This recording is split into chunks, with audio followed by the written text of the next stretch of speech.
tous, aujourd'hui c'est Pâques, donc on va apprendre à faire une petite épaule d'agneau confite.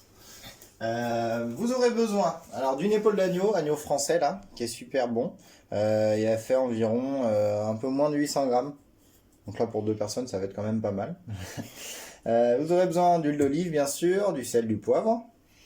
Beaucoup d'aromates. Donc là j'ai thym, romarin, laurier, une tête d'ail entière.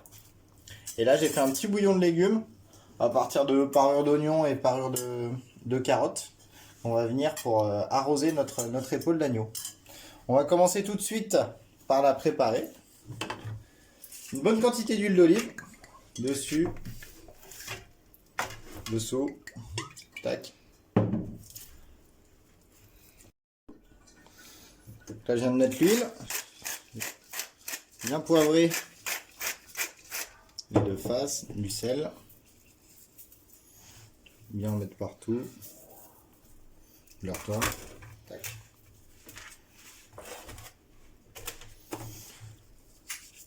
Bien salé, c'est ce qui va aider à la caramélisation. Le poivre.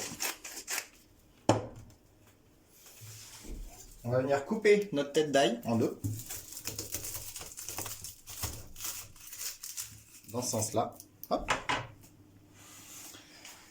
Maintenant, on va venir rajouter tous nos aromates.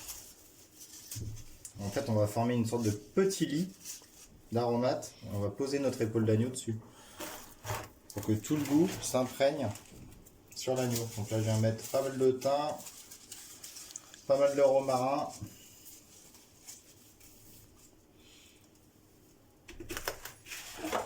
Tac, thym, romarin, 2-3 feuilles de laurier en dessous. Pareil avec les deux têtes d'ail. Ça forme un petit lit en fait.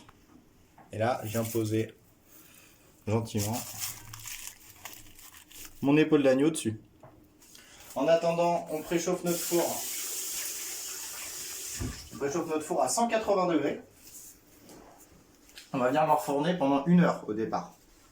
Donc 1 heure, ça va juste servir à saisir bien l'épaule d'agneau. Et après, au fur et à mesure, vous verrez, on va descendre en température progressivement pour faire confire l'épaule d'agneau. Donc là, pour l'instant, l'épaule d'agneau avec nos aromates au four, 180 degrés pendant 1 heure. À mi-cuisson, on va commencer par sortir notre épaule. On va un tout petit peu commencer à colorer. Là, ça sent super bon. On va venir ajouter un tout petit peu de bouillon de légumes.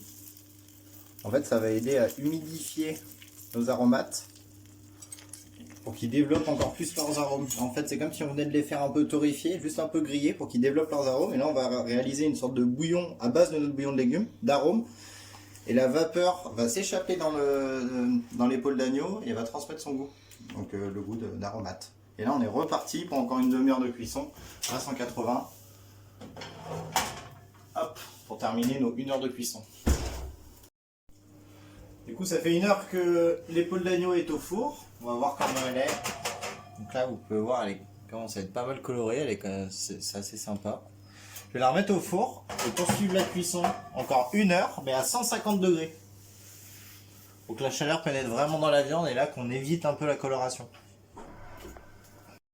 Du coup, notre agneau a passé 1 heure dans le four à 180 degrés, puis une deuxième heure à 150 degrés. On va voir où il en est.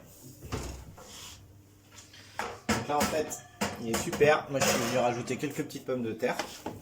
On va venir l'arroser ou compléter avec du bouillon, s'il y en a besoin. Il faut qu'il y ait quand même un petit fond dedans. Je vais arroser mes petites pommes de terre. Et là, on va renfourner 1 heure de plus à 120 degrés pour confire l'agneau. Donc il y a eu 3 étapes. La première c'était pour la griller, la deuxième c'était pour la cuire et la troisième pour la confire. Voilà, on se retrouve dans 1 heure. Ça fait 1 heure que notre épaule d'agneau cuit à 120 degrés. On va recommencer. Ouais, c'est pas mal.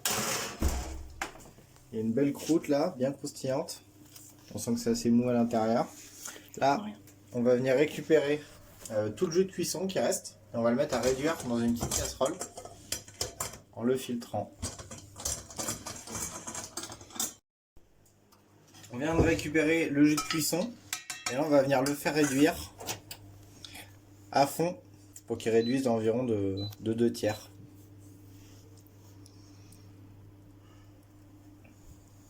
Notre sauce a quasiment fini de réduire. On va l'éteindre. Elle a un peu réduit, du coup elle a épaissi. Et là on va venir laquer un petit peu notre épaule. On va la faire briller. On réserve le reste de jus pour accompagner la viande. On va quand même voir si c'est cuit. C'est un plat posé au milieu de la table. Hop.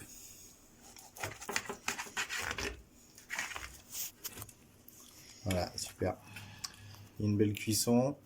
C'est quand même assez tendre, mais ça assez ferme à la fois. Voilà, c'est super. Bon appétit!